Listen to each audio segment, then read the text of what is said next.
ভৈরা জায়গা সোয়াবে, মিজানের পাল্লা আধা ভর্তি হয়ে যায়।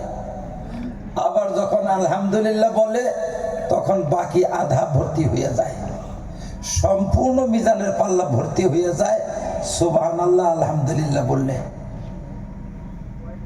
তাহলে আমরা বুঝতে পারলাম যে এই 4টা কালেমা যে একটা জিকিরের মধ্যে প্রত্যেকটা কালেমার এত ফজিলত বর্ণনা করা হয়েছে, আর কোরআনে কারিমের মধ্যে হাদিসের মধ্যে এই দোয়াটার অতিশয় গুরুত্ব বর্ণনা করা হয়েছে।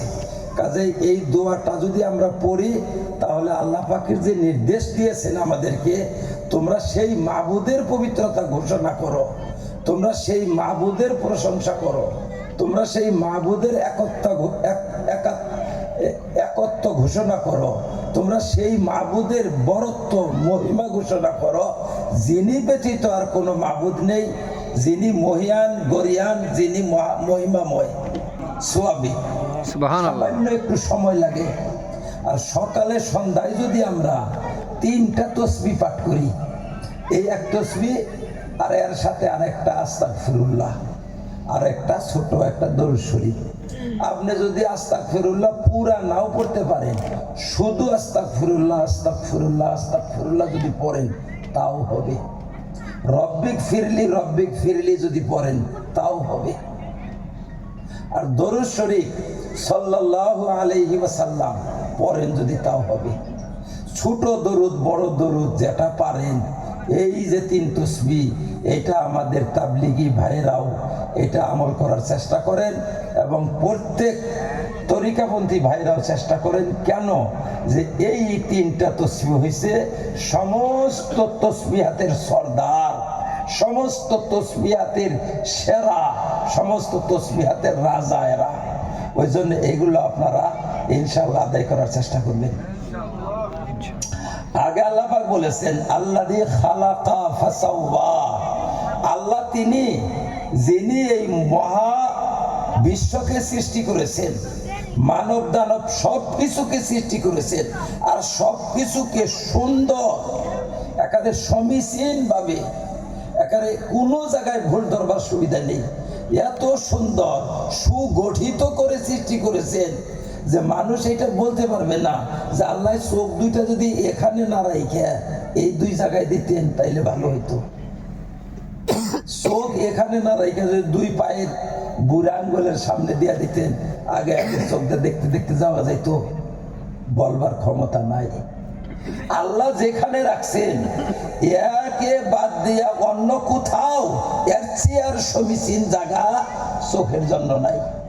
আল্লাহ এমনই জায়গায় চোখকে স্থাপন করছেন, আর নাককে এমন জায়গায় স্থাপন করছেন যে এই জায়গা ছাড়া আর অন্য কোনো জায়গায় এর চেয়ে উপযুক্ত জায়গা নেই। মানে যেভাবে গঠন হওয়া লাগে একেবারে সুগঠিত, সুন্দর, সুশ্রী, একেবারে সুমধুর ভাবে, সুন্দর আকৃতি দিয়ে, সুন্দর স্মৃতি দিয়ে, সুন্দর গঠন দিয়ে আল্লাহ পাক প্রতিটি সৃষ্টিকে সৃষ্টি করেছেন, এবং সমস্ত সৃষ্টির মধ্যে মানুষকে সর্বশ্রেষ্ঠ করে সৃষ্টি করেছেন আল্লাহ। তিনি আমাদেরকে আল্লাহ পাক সৃষ্টি করেছেন, হাত দিয়েছেন, নাক দিয়েছেন, কান দিয়েছেন, চোখ দিয়েছেন, শক্তি সামর্থ্য যৌবন জীবন দিয়েছেন, সব তার দান। আমরা সব তার দান ভোগ করছি। আমরা ওয়াল্লাযী কাদ্দারা ফাহাদা, আর আমাদেরকে সৃষ্টি করে তিনি আমাদের তকদির নির্ধারণ করেছেন, আমাদের জন্য আমাদের ভবিষ্যৎ, আমাদের ভাগ্য তিনি নিজেই আমাদের ভাগ্য নির্ধারণ করেছেন। ভাগ্যের উপরে বিশ্বাস রাখা জরুরি। আর একটা কথা মনে রাখবেন, 2টা জিনিস, একটা হচ্ছে কি তদবির, আর একটা হচ্ছে তকদির। এই 2টা জিনিস, 2টা হচ্ছে একটা গাড়ির চাকা। আমাদের জীবন একটা গাড়ি, এই গাড়ির 2টা চাকা, তকদির আর তদবির। মনে রাখবেন এক চাকায় গাড়ি চলে না, এক চাকায় গাড়ি চলে না। যখন গাড়িটা চলে একসাথে 2 চাকা চলে, এক চাকায় চলবে না। এখন গাড়ি দুনিয়ার চলুক বা গাড়ি আখেরাতের চলুক, 2টা চাকা একসাথে চলবে। অর্থাৎ যেমন তকদির তেমন তদবির হবে, আর যেমন তদবির তেমন তকদির হবে। এক সেকেন্ডের কম বেশি হবে না, এক চুল পরিমাণ কম বেশি এখানে নেই।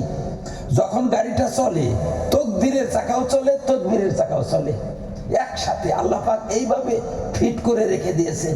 আমরা যেমন গাড়িতে দুইটা চাকা ফিট করি, গাড়ি নড়লেই দুই চাকা নড়ে, এক চাকা কিন্তু নড়ে না। কাজেই আমাদের প্রত্যেকটা কাজের সহিত যেমন তকদির জড়িত তেমন তদবিরও জড়িত। আল্লাহ পাক এইভাবে তকদিরকে ফিট করেছেন যে তুমি এই জিনিসটা পাবে এই শ্রমের বিনিময়ে, তুমি এই শ্রমের বিনিময়ে এই জিনিসটা তুমি লাভ করবে। এই যে লাভ করবে এইটাই তকদির। আর শ্রমের বিনিময়ে লাভ করবে এটা তকদির। আমরা যে শ্রম দিব এটার নাম হচ্ছে তদবির। তাহলে তকদির তদবির ব্যতীত হয় না, আর তদবির তকদির ব্যতীত হয় না। অনেক মানুষ ভাবে যে আমি চেষ্টা করলেই কি পাবো, আমার তকদিরে না থাকলে। আর বাবা, চেষ্টাটাও তো তকদির। চেষ্টা যে এটা তকদির। অর্থাৎ আমার জীবনে যা কিছু ঘটবে সব কিছু তকদিরের অন্তর্ভুক্ত, সব। কিন্তু আমরা যদি তকদির আর তদবিরকে দুই ভাগ করে ফেলে দেই তাহলে কিন্তু ঈমান নষ্ট হয়ে যাবে। যদি বলি যে দুনিয়া আসে তকদির মোতাবিক আর দিন আসে তদবির মোতাবিক, তাহলে এটা ভুল হয়ে যাবে, এটা বলা যাবে না। দিনের জন্য যেমন তকদির জরুরি তেমন তদবির জরুরি, দুনিয়ার জন্য যেমন তকদির জরুরি তেমন তদবিরও জরুরি। কারণ দুইটা চাকা একসাথে চলে, এক চাকা চলে না, দুই চাকা একসাথে চলে। এমনকি সাহাবীগণ আল্লাহ রাসূলের কাছে জিজ্ঞেস করেছেন, ওগো আল্লাহর রাসূল, আমাদের যে অসুখ বিসুখ হয় ওষুধ খাইলে কি আমাদের তকদির বদলিবে? যেমন আমার তকদিরে আছে অসুখ, আমি ওষুধ খাইলাম তাতে কি বদলিবে? আল্লাহ রাসূল সাল্লাল্লাহু আলাইহি সাল্লাম এত সুন্দর উত্তর দিয়েছেন যে আমাদের জীবনের সমস্ত প্রশ্নের উত্তর একটা ছোট্ট বাক্যের মধ্যে আল্লাহ রাসূল হল করে দিয়েছেন। আল্লাহ রাসূল বলছেন, যালিকা মিন কাদরিল্লাহ, এই ওষুধটাও তোমার তকদিরের অন্তর্ভুক্ত। শেষ কথা। তাহলে যতই প্রশ্ন করবেন সব প্রশ্ন শেষ। তুমি যে শ্রম দিবে এটা তকদিরের অন্তর্ভুক্ত, ওষুধ খাবে এটা তকদিরের অন্তর্ভুক্ত। কাজেই তকদিরের বাইরে কোনো কাজ নেই, সব তকদিরের অন্তর্ভুক্ত। কাজে আমাদেরকে বিশ্বাস করতে হবে তকদির, আর চেষ্টা করতে হবে আমাদের তদবির, হাতে নিতে হবে তদবির। কারণ তকদিরের খবর আমরা জানি না। কাজে তকদির অনুসারে আমরা কাজ করব না, কাজ করব তদবির অনুসারে। তদবির অনুসারে মানে আমার সামর্থ্য অনুসারে, আমার শক্তি অনুসারে, যে পরিমাণ শক্তি সামর্থ্য আছে আমার পরিপূর্ণ খাটিয়ে আমি সফলতা অর্জনের জন্য চেষ্টা করব। কিন্তু বিশ্বাস রাখবো কোনটা? বিশ্বাস রাখবো যে সর্বশক্তি প্রয়োগ করার পর সফলতা ততটুকুই অর্জন হবে যতটুকু আল্লাহ আমার ভাগ্যে রেখেছেন, তার চেয়ে বেশি হবে না। কাজেই ভাইয়েরা, সংক্ষেপে এটা শেষ দিলাম যে আমাদের তদবিরকেও বিশ্বাস করতে হবে, তকদিরকেও বিশ্বাস করতে হবে। পারাবারি যেন না করি, দুইটাকে নিয়ে আমরা চলবো যে আমার কাজ মেহনত করা আর তকদির আল্লাহর হাতে। আমি জানি না তকদিরের খবর, অর্থাৎ সেটা গায়েব, অদৃশ্য, সেটা আল্লাহর হাতে। আল্লাহ আমার তকদিরে যা রেখেছেন তাই হবে, কিন্তু চেষ্টাটা, শ্রমটা আমার, মেহনতটা আমার, এতটুকু বাস। এই বিশ্বাস নিয়ে যদি আমরা চলি তাহলে ইনশাআল্লাহ আমাদের জীবন সফল হবে। সমগ্র সৃষ্টিকে হেদায়েত দিয়ে দিয়েছেন। হেদায়েত দিয়েছেন আল্লাহ পাক। কিরকম? হেদায়েতের কয়েকটা প্রকার আছে। একটা প্রকার আমাদের বিবেক দ্বারা হেদায়েত দিয়েছেন আল্লাহ পাক।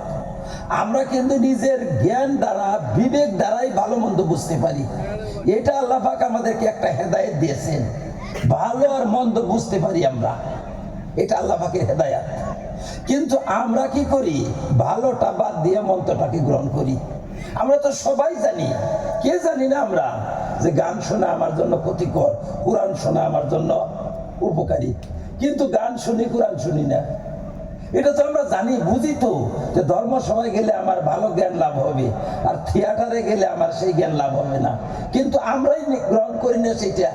আল্লাহ পাক আমাদেরকে হেদায়েত দিয়েছেন, কিন্তু আমরা সেই হেদায়েতকে ব্যবহার করি না। আল্লাহ আমাদেরকে আকল, বুদ্ধি, জ্ঞান দিয়েছেন। তারপরে আরো কি দিয়েছেন? যে দুনিয়ার নিদর্শন যা কিছু দিয়েছেন, এই নিদর্শনগুলো আল্লাহ পাক আমাদের হেদায়েতের জন্য দিয়েছেন। এগুলো হেদায়েত। যেমন যদি গোবর দেখি এখানে, তাহলে তো আমরা বুঝবো যে এখান থেকে গরু গেছে না। গোবর দেখলাম, এখান থেকে বোধহয় টারাক গেছে, কারণ গোবর যে দেখি, এটা কেউ ভাববে? হ্যাঁ, কেউ ভাববে এখান দিয়ে গোবর দেখি তাহলে এখান দিয়ে মোটর সাইকেল গেছে? এটা তো কেউ ভাবে না। গোবর দেখলে গরু ভাবে, ধোঁয়া দেখলে আগুন বুঝে। এইটা তো আল্লাহ পাকের দেওয়া জ্ঞান, বুদ্ধি। তো তাহলে আমরা দেখি একটা কারখানা চলছে, এই জগৎটা চলছে। সূর্য উঠে ডুবে, চন্দ্র উঠে ডুবে, সমগ্র পৃথিবী চলমান, সমগ্র জগৎ চলমান চলছে, আর নির্ধারিত নিয়মের আওতায় চলছে। প্রশ্ন হচ্ছে যে এটা চালায় কে চালায়? বলে এমনি চলে, কেউ চালায় না, এমনি চলে। ও এমনি চলে। তাহলে একটা খবর শোনো তোমরা। আমাদের ওই জায়গায় ঝড়ি হয়েছিল, তুফান হওয়ার পর আমাদের ওখানে কয়েকটা টিউবওয়েল এই তুফানে উঠাইয়া উপরে নিয়ে গেছে গা। এটা তো বিশ্বাস হয় না? টিউবওয়েল উঠাই নিয়ে গেছে গা। টিউবওয়েল উপরে যাইয়া টিউবওয়েলে বাড়ি লেগে একটা সুন্দর এরোপ্লেন হয়ে গেছে গা। সেই এরোপ্লেন দিয়ে এখন মানুষ আরবে যায় আসে। এত সুন্দর এরোপ্লেন হয়েছে, সেটার মধ্যে ড্রাইভারে চালাইতেছে, সিট টিট সব সুন্দরভাবে। এটা বিশ্বাস হয়? হ্যাঁ, বিশ্বাস হয় না। কেন বিশ্বাস হয় না? হ্যাঁ, এটা একটা সম্ভব কথা। দুনিয়ার সবাই বলবে আরে ঝড়িতে এই লোহাগুলো উপরে উঠে গেল গা, আর এই ধামাকায় বাড়ি লেগে একটা অত সুন্দর এরোপ্লেন হয়েছে যে তার সিট ক্যাপাসিটি আছে, তার মধ্যে সবকিছু আছে যা থাকা লাগে এরোপ্লেনে, সব আছে। বলে কেউ বিশ্বাস করবে না জগতে। কেউ যদি এই স্লোগান দেয় তাহলে পাগল বলবে, পাগলা গারদে তাকে পাঠাবে। পাগল, এটা একটা বিশ্বাসের কথা। তাহলে এইটা যদি বিশ্বাসের কথা না হয়, এত নিখুঁত ভাবে এই জগৎটা চলতেছে, এর কোনো চালক নেই। বিনা চালকে এত নিখুঁত ভাবে, এত সুন্দর ভাবে, সময়ে এদিক সেদিক না কইরা একদম নিয়মিত চলতেছে এই জগৎটা। এত সুন্দর কিভাবে এখানকার দাঁত চ্যাপটা দেওয়া লাগবে, এখানকার দাঁত চোকা দেওয়া লাগবে, এখানকার দাঁত আরো চ্যাপটা দেওয়া লাগবে, চোখ এখানে রাখা লাগবে, চোখের আবার খাঁচা বানাইতে হবে, তার উপরে আবার একটা পর্দা দিতে হবে।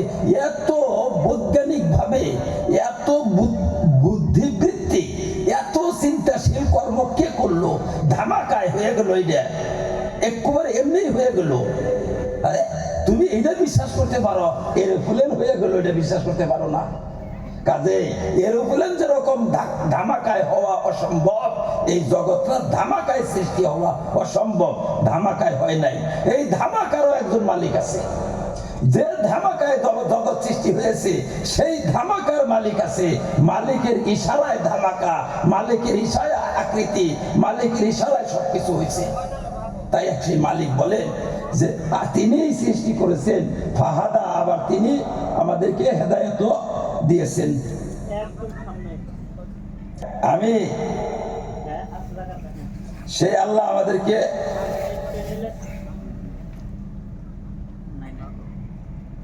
কিছুই তুমি বলো, সব কিছুর আবার একজন চালক আছে। আল্লাহ তাআলা বলেছেন ওয়াল্লাযী আখরাজাল মারআ, সমগ্র গাছ বৃক্ষ তৃণলতা শাক সবজি এগুলো কে উঠায় জমির তলে থেকে? আল্লাহ তাআলা উঠান। সবকিছুকে তিনি উৎপন্ন করেন। ফাজআলাহু গুসাআন আহওয়া, আবার সেগুলোকে আবার মানে একবারে কুড়ো বা খেরকুটায় পরিণত করে দেন, সব খেরকুটা হয়ে যায়। এক সময় আল্লাহ তাআলা এগুলোকে উঠান, আবার এগুলো সব আবার মরে কাটে, এগুলা সব ধ্বংস হয়ে যায়। এটা আল্লাহ পাকের হুকুমে হয়, সব সব আল্লাহর নির্দেশে হয়। সানুকরিউকা ফালা তানসা ইল্লা মা শা আল্লাহ। এখানে মাঝখানে একটা কথা বললেন আল্লাহ পাক, আল্লাহর নবীকে বললেন, হে নবী, আমি আপনার সামনে কোরআনে কারীম পেশ করব, ইনশাআল্লাহ আপনি ভুলবেন না, আল্লাহ চাইলে আপনি ভুলবেন না। তবে আল্লাহ যদি কোনো একটা আয়াত উঠাইয়া নেন সেটা আলাদা কথা, আপনি ভুলবেন না, আপনি খালি শুনেন, শুনলেই আপনার মনে থাকবে। কাজে আল্লাহর রাসূল শুধু শুনতেন, আল্লাহ রাসূল শোনার সাথে সাথে সম্পূর্ণ কোরআনে কারীম আল্লাহর রাসূলের বুকে, আল্লাহর রাসূলের মনে, আল্লাহর রাসূলের কণ্ঠে একেবারে মজবুত ভাবে বদ্ধমূল হয়ে যাইতো। হুজুর আর একটাও ভুলতেন না কোনোদিন। এটা আল্লাহ পাক বলছেন। আগে আল্লাহ তাআলা বলেন, ইয়ালামুল জাহরা ওয়া মা ইয়াখফা। তোমার মাবুদ মহিমাময় আল্লাহ, আল্লাহ সমস্ত গোপন প্রকাশ সবকিছু তিনি জানেন, সব জানেন। তার কাছে গোপন বলা কিছু নেই। গোপন যে বলা হয় এটা আমাদের তুলনায় গোপন বলা হয়। আমরা যখন বলি যে আল্লাহ তাআলা জাহির ও বাতিন জানেন, আল্লাহ তাআলা প্রকাশ গোপন সব জানেন, অর্থাৎ আমাদের কাছে যেটা প্রকাশ আর আমাদের কাছে যেটা গোপন সেটা আল্লাহ জানে। আল্লাহর কাছে তো গোপন নেই, কিছুই নেই গোপন। আল্লাহর কাছে সব প্রকাশ, সব আল্লাহ সব জানেন। আল্লাহর দৃষ্টির বাইরে কোনো কিছু নেই, কোনো কিছু তার দৃষ্টির বাইরে নেই। সব কিছু আল্লাহর সামনে। এইরকম যেমন আমাদের সামনে আমাদের হাতের তালুটা, হাতের তালু যেরকম আমরা দেখি সম্পূর্ণ, এর চেয়ে হাজার গুণে বেশি, লক্ষ গুণে বেশি জলজলা পটপটা সমগ্র জগৎকে আল্লাহ পাক দেখেন। সমগ্র জগৎ তার নজরের সামনে, তার জ্ঞানভুক্ত, তার জ্ঞানের ভিতরে, তার জানার ভিতরে, তার নলেজের মধ্যে এবং তার দৃষ্টির মধ্যে। এইটাকেই বলা হয় হাজির ও নাজির। তাহলে হাজির নাজির কে? আল্লাহ। আল্লাহ ছাড়া কেউ কি হাজির নাজির আছে? কেউ যদি বলে নবী হাজির নাজির, তাহলে তার ঈমান খারাপ হয়ে যাবে। কারণ হাজির নাজির একমাত্র আল্লাহ, অর্থাৎ সমগ্র জগতের খবর রাখা, সমগ্র জগৎ সম্পর্কে সর্বদা জ্ঞাত থাকা এবং সমগ্র জগতের উপরে দৃষ্টি রাখা, এইটাকে বলা হয় হাজির নাজির। এই বৈশিষ্ট্য হচ্ছে আল্লাহ পাকের বৈশিষ্ট্য। এইটা কোনো ফেরেশতার বৈশিষ্ট্য না, কোনো নবীর বৈশিষ্ট্য না, কোনো নবীর জন্য সম্ভব না, কোনো ফেরেশতার জন্য সম্ভব না। এটা আল্লাহ পাকের গুণ, আল্লাহ পাকের বৈশিষ্ট্য এটা। কাজে আমরা যেন কোনো মানুষের ধোঁকায় পড়ে এরকম না বলি যে আল্লাহর রাসূল হাজির নাজির। এটা কিন্তু বড় ধোঁকা। এটা বললে কিন্তু আমাদের ঈমান নষ্ট হয়ে যাবে।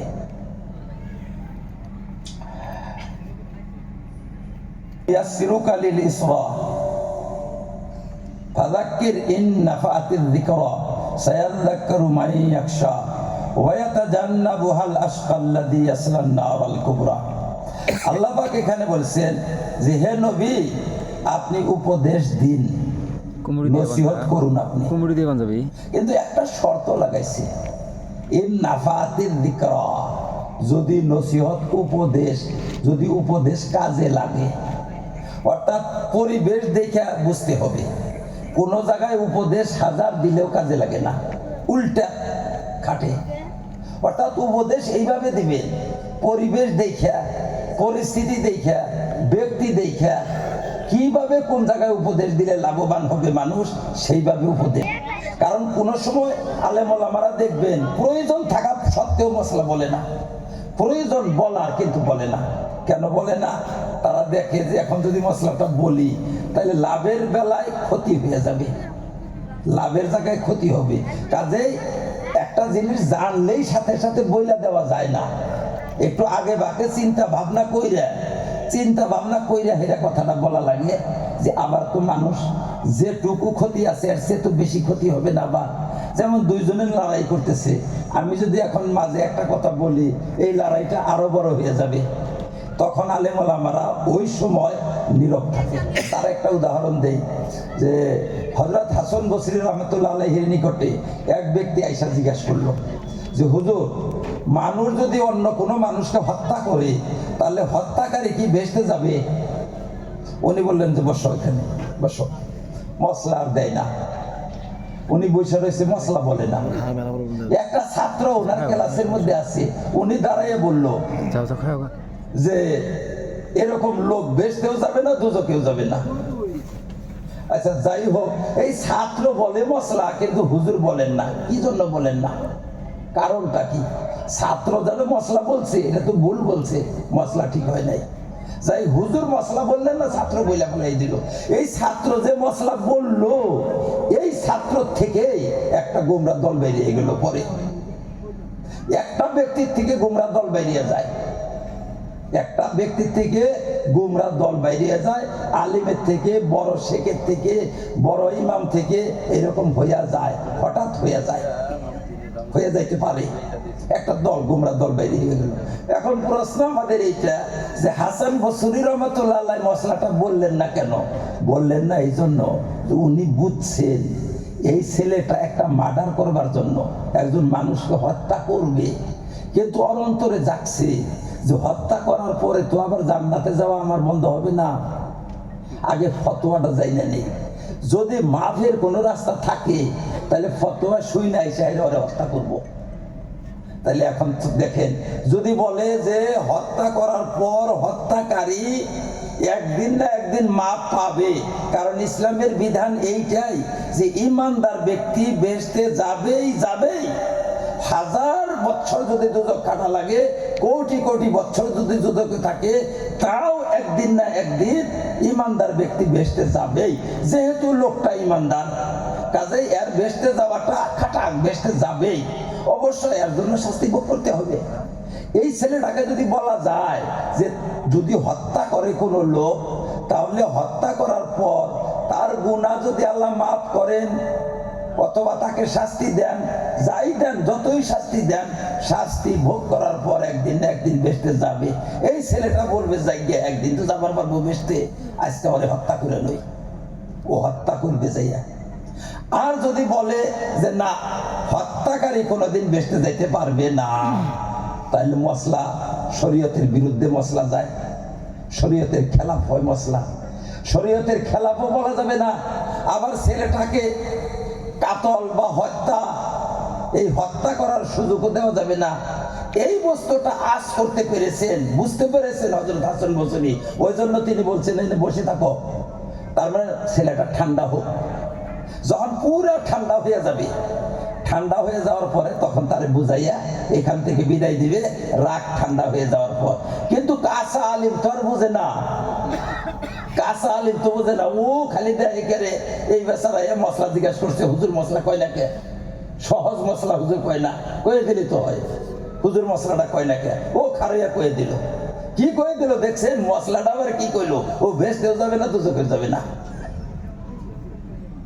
বেহেশতে যাবে না কেন? বলে মানুষ হত্যা করছে। দুজকে যাবে না কেন? বলে ভিতরে ঈমান আছে। মানুষ হত্যার জন্য বেহেশতে যাইতে পারবে না, আর ঈমান আছে সেই জন্য কোথায় যেতে পারবে না? দুজকে যেতে পারবে না। মশলা এটা দিয়ে দিল।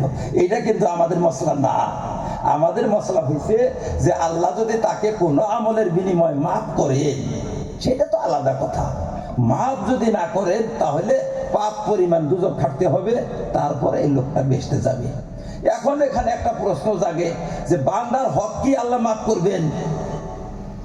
বান্দার হক আল্লাহ মাফ করবেন না। বলে আর ছোটো খাটোটাও না, বলে ছোটো খাটোটাও না, 1 পয়সাও যদি বান্দার হক মারেন আপনি, আল্লাহ মাফ করবেন না। তাহলে এটার ব্যবস্থা কি হবে? কোনো ব্যবস্থা থাকতে হবে না। কারণ আমরা কোন মানুষটা আছি যে মানুষটাই গুদারাঘাটের পয়সা মারি নাই, মঠরে পয়সা মারি নাই, অন্যের ক্ষেত খাওয়াই নাই, অন্যের আম খাই নাই, অন্যের বড়ই খাই নাই, অন্যকে কষ্ট দেই নাই, অন্যকে চোটা কথা বলি নাই, অন্যকে আঘাত করি নাই, অন্যের কিছু না কিছু খাই নাই। কে মানুষটা আছি আমরা? এই সমস্ত পাপ যদি আল্লাহ মাফ না করে তাহলে আমাদের উপায় কি? জবাব হয়েছে যে মাফ করবেন না। 1 পয়সা একটা বড়ই আল্লাহ মাফ করবেন না।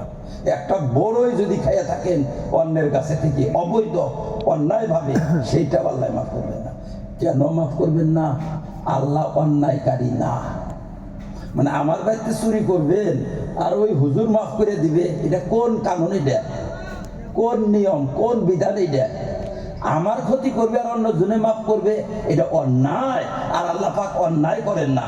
সেই জন্য আল্লাহ পাক বান্দার হক মাফ করবেন না, বান্দার হক মাফ করবেন না, আল্লাহ কোনো বান্দার হক মাফ করবেন না। তাহলে আমাদের উপায় কি এখন? উপায় কি? কারণ প্রত্যেকেই আমরা অনেক অন্য বান্দার কাছে ধরা আছি, প্রত্যেকেই ধরা আছি। কেউ বাপের কাছে ধরা আছে, কেউ মায়ের কাছে ধরা আছে, কেউ প্রতিবেশীর কাছে ধরা আছে, কেউ দোকানদারের কাছে আছে, কেউ গ্রাহকের কাছে আছে। কোন দোকানদার গ্রাহককে ঠকায় না? একটা ঠকানি আল্লাহ মাফ করবেন না।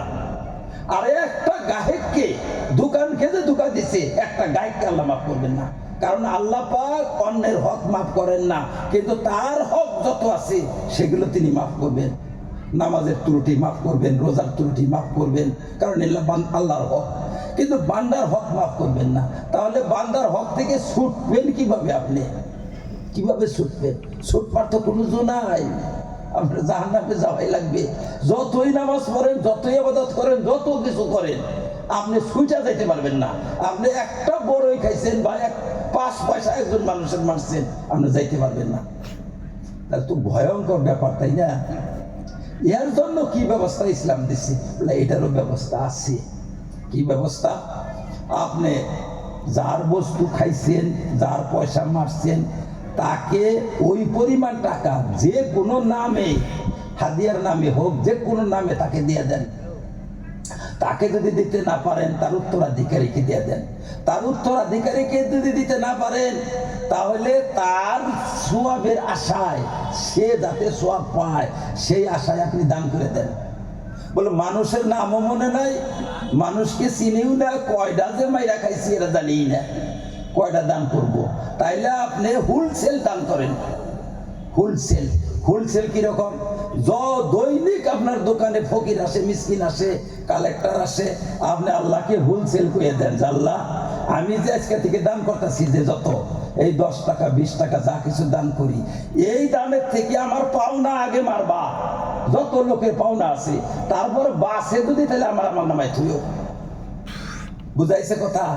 তাইলে আপনি যে দিয়া থাকতেছেন মাদ্রাসা, মসজিদ, মক্তব ইত্যাদিতে দান করতেছেন, প্রথম আপনার দেনা যেটা, আপনার যেটা দেনা, অন্যের পাওনা যেটা, সেটা আগে আল্লাহ কাটবে।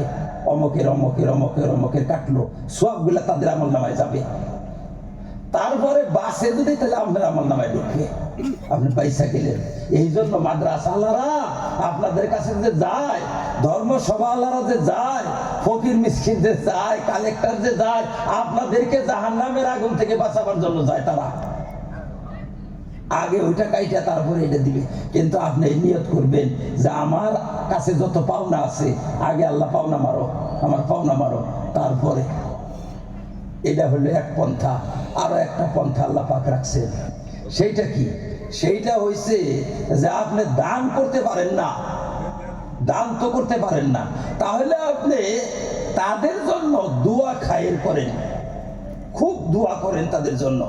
তাদের জন্য দোয়া করতে করতে করতে করতে তাদের মাল পরিমাণ দোয়া যখন যায় পৌঁছাবে, মাল পরিমাণ দোয়া যায় ঢুকবে, তখন মাফ হয়ে যাবে। এটা তৃতীয় পন্থা।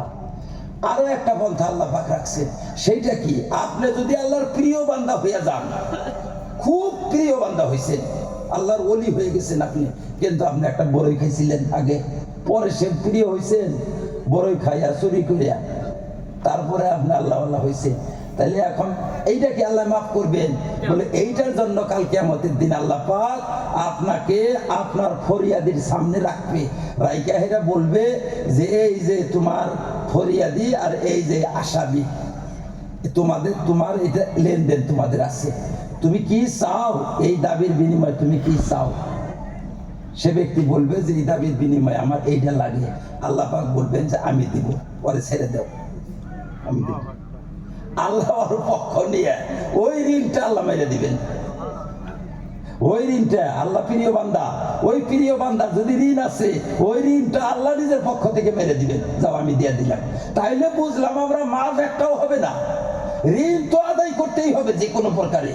আপনি পয়সার মাধ্যমে আদায় করেন, অথবা দোয়ার মাধ্যমে আদায় করেন, অথবা আপনার পক্ষ নিয়ে আল্লাহ পাক আদায় করবেন। কিন্তু আদায় না দিয়া কোনো উপায় নাই অন্যের হক। কাজে অন্যের হকের জন্য যেন আমরা কি থাকি? সতর্ক থাকি।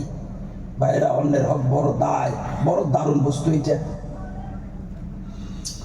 কাজেই সায়াযাক্কারু মান ইয়াখশা, আল্লাহ রাব্বুল আলামিন বলেন তোমরা উপদেশ কথা বলো, যারা খোদাকে ভয় করে তারা তোমার বয়ান শুনবে আর তোমার উপদেশ গ্রহণ করবে তারা। আর যারা হতভাগা জাহান্নামী পুরা কপাল, তারাই তোমার ওয়াজ শুনবে না, তারাই তোমার নসিহত শুনবে না। আর তাদের ঠাঁই কোথায়?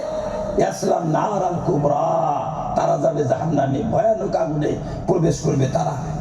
সুম্মা লা ইয়ামুতু ফিহা ওয়া লা ইয়াহইয়া, জাহান্নামে যাই আবার মরবে, মরা তো আর নাই, পড়তেই থাকবে আর মরা নাই, মৃত্যু আর নাই, পড়তেই থাকবে পড়তেই থাকবে, পুরা শেষ হবে না। যেমন গাছ পুরা শেষ হইয়া যায়, এটা আর পুরা শেষ হবে না।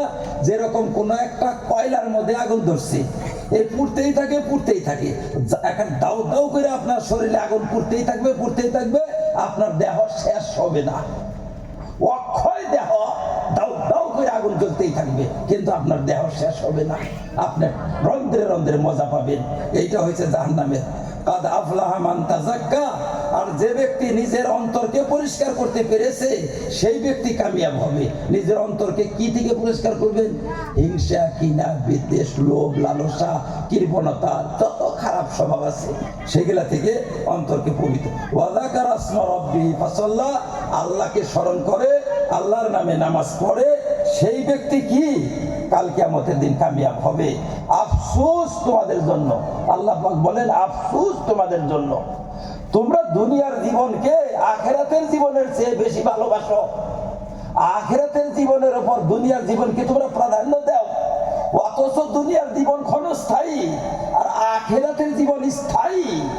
দুনিয়ার জীবনে কোনো সুখ নেই, আখিরাতের জীবন অনন্ত সুখ সেখানে, সেইটার কথা তোমরা মনেই রাখো না, তোমাদের জন্য আফসোস। তারপরে আল্লাহ তাআলা বলেন যে ইন্না হাযা লাফিস সুহুফিল উলা সুহুফি ইব্রাহিম ওয়া মূসা, এই কথাগুলো ইতিপূর্বে যে সমস্ত পয়গম্বর এসেছিলেন তাদের উপরে যে সমস্ত গ্রন্থ নাজিল হয়েছিল সেই সমস্ত গ্রন্থেও আমি এই কথাগুলো বলেছি, সেই সমস্ত গ্রন্থেও এই উপদেশমালা রয়েছে, তোমরা এই উপদেশগুলো গ্রহণ করো যদি তোমরা সফলতা কামাই করতে চাও। হাল আতাকা হাদিসুল গাশিয়া, তোমরা কি কিয়ামতের খবর শুনছো? জানো কিয়ামতের দিন দুই ভাগে বিভক্ত হবে মানুষ, পরিশ্রম করবে অজস্র, ক্লান্ত শ্রান্ত হয়ে যাইয়া কিয়ামতের দিন হাসর ময়দানে দাঁড়াবে, এত ইবাদত রাত দিন 24 ঘন্টা ইবাদত করে গেছে, কিন্তু তার ঠাঁই হবে জাহান্নাম। ইবাদত করতে করতে ক্লান্ত হয়ে গেছে গা, কিন্তু ঠাঁই হবে কি? তার জাহান্নাম। কি জন্য হবে? যে মন মোতাবেক ইবাদত করছে।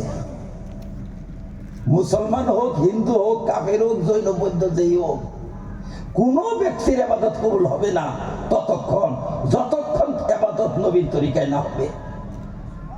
মনে রাখবেন, কোন ইবাদত কবুল হবে না যতক্ষণ না তা নবীর তরিকায় হবে। কাজে আমরা যে ইবাদত করি, আলেমরা বলে এটা বিদআত, ছাড়বো না, এই আলেম রেখে দাও দেশের দিকে, বিদআত খবর আইছে আমাদের আমলকে, আমরা এটাই করে যাবো, বাবার আমলে থেকে দেখতেছি, আমরা দাদার যুগে থেকে দেখতেছি, এইটাই আমরা করে যাব। ভাই, এই ইবাদতে কামে লাগবে না। যখন আলেমরা বলছে এই ইবাদত বিদআত, এটা রসম চলে না, বিদআত চলে না, আপনি সাথে সাথে নিষ্ক্রিয় হইয়া যাবেন। এখন তো এটা আর করা যাবে না, ছাড়াও যাবে না, তাহকিক করতে হবে। এই মুফতি সাহেব তো বলছে, কমসে কম একজন আলেমে তো বলছে, একজন আলেমেও যদি বইলা থাকে সঙ্গে সঙ্গে আমি মৌনতা অবলম্বন করবো, যে তাহকিক করি, আরো 10 জন 20 জন 50 জন আলেমের কাছে শুনি। যদি সত্যিকারের বিদআত হয়, আমার বাবার বিরুদ্ধে হোক, দাদার বিরুদ্ধে হোক, সারা বংশের বিরুদ্ধে হোক, আমি লাঠি মেরে এই ইবাদত আমি বাদ দিয়ে দিব, ওইটা এই ইবাদত আমি করবো না। আলেমরা যদি বিদআত বলে, আমি করবো না এটা। আর যদি তাহকিক করার পরে প্রমাণ পায় যে আলেম সাহেবের ফতোয়া ভুল, তাইলে করবো, কিন্তু এখন আর কোনো দিকে যাব না। এই হলো এক শ্রেণীর মানুষ। আর এক শ্রেণীর মানুষ আনআমতা আলাইহিম, অর্থাৎ হক বুঝার পরে 1 সেকেন্ড দেরি করে নাই, সঙ্গে সঙ্গে হককে গ্রহণ করছে। 1400 বছরের আমল ছেড়ে দিচ্ছে আলেমের কোথায়, 1400 বছর ধরে করতেছে, কিন্তু আলিম যখন বুঝাইয়া দিছে যে এইটা ভুল, কোরআন হাদিসের আলোকে এটা ভুল, সঙ্গে সঙ্গে ছাইরা দিয়া এইটা হককে গ্রহণ করছে, তারাই হলো মুনআম আলাইহিম, তারা আল্লাহর রহমতের পাত্র। তারা আর একদল হইলো যে আমারে কইও না, আপনি তারা দেখাবেন, দেখেন এই যে দারুল দেখবেন ফতোয়া, এই যে দেখেন মুহতামিম সাহেবের বয়ান, এই যে দেখেন অমক মুফতি সাহেবের বয়ান, এই যে দেখেন অমকের ফতোয়া, বলে এইগুলো আমাদের দেখাইও না, আমার দেখো না, আমি যারা করতেছি আমি ঠিকই করতেছি, আমি যারা করতেছি ঠিকই করতেছি, ওগুলো দেখাইও না, আমি ফতোয়াটা তো দেখতে চাই না, আমি বয়ান টান শুনবার চাই না, কোনো ফতোয়া আমার লাগবে না, কিচ্ছু লাগবে না আমাদের, আমরা যারা করতেছি শুদ্ধই করতেছি আমরা। এই ব্যক্তিকে আল্লাহ পাক বলছেন ওয়ালা দলিন, এরা গুমরাহ পথভ্রষ্ট, এরা এদের পথ থেকে দূরে থাকবো। আর একটা হইলো জানলো বুঝলো, বল মানলো না, মানুন যাব না, মানলে আমার নাক থাকে না, মানলে আমার মান থাকে না, মানলে আমার দাদার মান থাকে না, বাপের মান থাকে না, এতদিন পর্যন্ত কইরে আইলাম, আর আজকে এটা ছেড়ে দিব, ছেড়ে দিবার পারবো না। এদেরকে আল্লাহ রাব্বুল আলামিন বলছেন গায়রিল মাগদুবি আলাইহিম, এরা গজবের পাত্র। তাইলে আপনারা কোন পাত্র হবেন? নিয়ামতের পাত্র যদি হবার চান তাইলে কি করতে হবে? যখন আপনি আলেমদের ফতোয়া শুনছেন, ফতোয়া শোনার সাথে সাথে যতই প্রিয় কর্ম হোক না কেন, যতই প্রিয় হোক, সঙ্গে সঙ্গে আপনি তাকিদ করবেন যে দেখি মশলাটা ঠিক কিনা। যদি মশলা ঠিক হয় সঙ্গে সঙ্গে ওইটা ছেড়ে দেন। তাহলে এতদিন বেকার করলাম আমরা, এতদিন যে করলাম, মেহনত করলাম, টাকা খরচ করলাম, বলে না বেকার করেন নাই। আপনাকে কামলা লইছে, আপনারা 10 জনে কামলা দিচ্ছেন, গৃহস্থর ছোট বলারে বাড়াই দিছে, যা কামলা গো কগা, ওই যে টনাল্লাই দিবে। আজকে শোনার পরে যদি জিদ ধরি তাহলে জেলের ভাত খাওয়াবো, জেলের ভাত খাওয়াবো আমাদেরকে। বুঝে আসছে কথা? কাজে বেশি লম্বা করি না, আমরা যেন এগুলা কথা বুঝি। উযু ইয়াউমাইদিন খাশিয়া আমিলা নাসিবা তাসলা নারন হামিয়া তুসকা মিন আইনিন আনিয়া, জাহান্নামে যাবে, তাদেরকে ফুটন্ত জল পান করানো হবে, ফুটন্ত, বক বক বডক বক ডক বক ডক বক করতেছে, পানির পিপাসায় পানি পানি করবে, বলে খাও পানি। এগুলা পানির সেকে এই ঠোঁট গুলা ফুইলে এত বড় বড় হয়ে যাবে, একেবারে ফুটন্ত জল। লাইসা লাহুম তাআম ইল্লা মিন দরি লা ইসমিন ওয়াল, কাঠা এরা খাওয়া শুরু করবো, আর কাঠাগুলো এখান থেকে যাইয়া এরা করে থাকবো, কাটা বিন্দা ভর্তি হয়ে যাবো ভিতরে, উড়াগে খালি কাটাই কাটা। কি করবে? ক্ষুধার জ্বালা, বড় জ্বালা গো, ক্ষুধা শাসন মানে না, এত বড় ক্ষুধা তারা নাই, কাটা খাবে তারা। আবার অপরপক্ষে আর যারা নবীর সুন্নত মোতাবেক চলছিল তাদের চেহারা হবে উজ্জ্বল, তারা শান্তিময় জীবন পাবে, তারা উচ্চ স্তরে জান্নাতে থাকবে, সেখানে কোনো ধরনের অশান্তিময় কথা শুনবে না, তারা কোনো বাজে কথা শুনবে না, সেখানে মিষ্ট পানীয় এবং মধু, দুধ ইত্যাদির নহর থাকবে, সেখানে প্রস্রবণ থাকবে, 1-2 কেজি না, নহর বইয়া যাবে এগুলা, আর সেখান থেকে এরা পান করবে।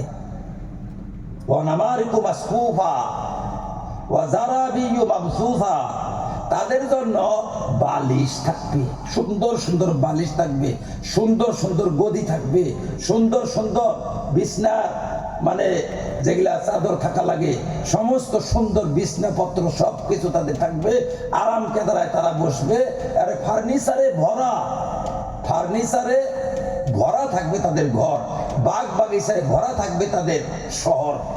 এক কথায় আমরা যা কল্পনা করতে পারি তার